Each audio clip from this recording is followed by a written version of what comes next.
Hello, my name is Mike Ram, and I'm going to talk to you today about how to get traffic to go to your opt-in page. And this is a very simple move, really. You tell people that you will give them an ethical bribe, because that's what it is, in order for them to go to your opt-in page, to subscribe to your email list. And in return for giving you their email address, they receive a piece of free content. Um, and this can be in any form, really. It can be a short video series, or it can be a PDF, or it can be a podcast. It can be a piece of software. I think those are the most commonly used ways of getting people to go to your opt-in page. And it's very important that you make this ethical bribe pre-frame what you're offering and the product line that you're selling. If you're an affiliate marketer, obviously, if you're producing your own products, then again, you want to have a pre-framing free gift if that's what you're doing. And it can be a piece of content which is taken directly out of the product at the front end, or it can just be something which suggests the content in the front end product. It could just be sort of 10% of what the front end product is, if you want to be easy about it.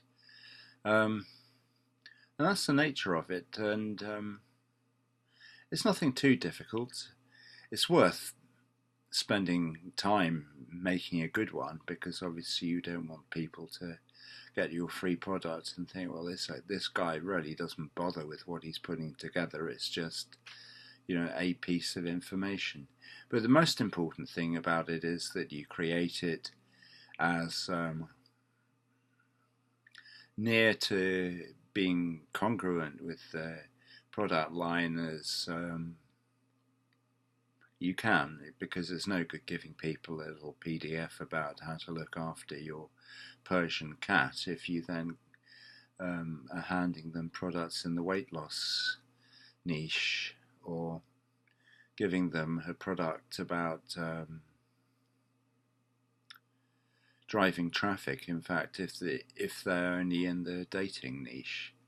So it's very, very important to have stuff that's relevant and creates a taste for more of what you're offering. And it's another way of doing it is, if you don't feel like creating it yourself, then you can go and find a private label rights product in one of the PLR websites, such as OfferVault. I can't remember what the names of them are, because I haven't used PLR myself, but it's a commonly accepted form. But here again, you have to make sure that you're doing the rework. You just take the material out of the public label rights, private label rights, the PLR product, and then you rework it, and then you can put your name on the front of it.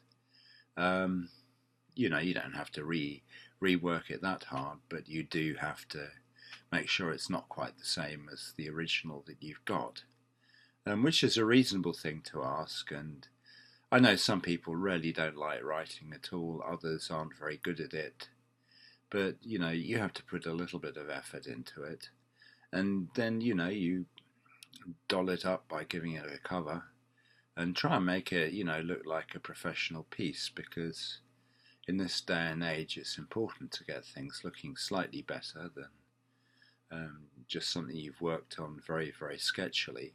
Although I would say that you can get away with being fairly rough and ready if you know your stuff.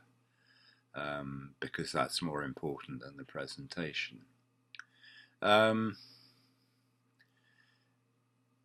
I would emphasize again, the better you make your stuff, to go with your good marketing work, then people are going to be more impressed.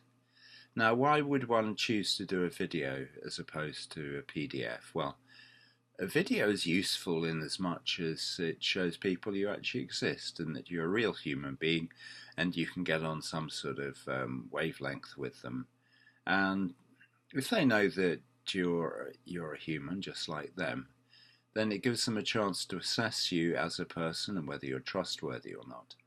However, contrary to that, a PDF has a lot of use in as much as you can put more information into a PDF and you can put references and footnotes. And the written word is sometimes the best way of conveying information. And if you like writing, which I do, then it's an obvious thing to do. Or a podcast, that's another way of doing it. And you can be very successful if you do podcasts. I haven't actually tried one yet, and I'm sure it'll be fun when I do. But again, you can really make it a good podcast. And quite a popular way of doing podcast products is actually just to interview somebody who's sort of quite well known in the internet marketing sphere or whichever niche you're in, and giving that away, because that means that the people who are actually subscribing are getting something of very good value, because it's not you that's creating the content but the expert, and they get an easy taste of what an expert sounds like if they haven't heard one before. So the possibilities are there for you to be both inventive and informative, and the rest is up to you. But the essential thing is that you're creating something that is relevant and congruent to the things that you're trying to sell and is of use. And that's it, really. It doesn't have to be a terrific amount of information.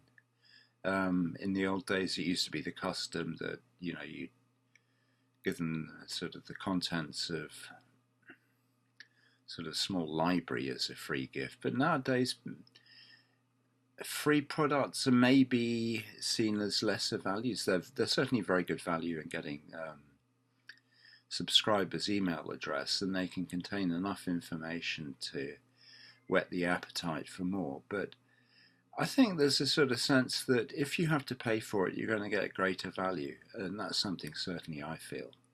Even if it's just a very small amount. So long as you're giving it useful information that can be used, then it doesn't have to be a terrific length. Anyway, I hope that information is useful to you, and I hope you'll hit the URL to get the free product as I'm advertising below, and also give me a like or even a dislike and subscribe to my YouTube channel. Thank you very much.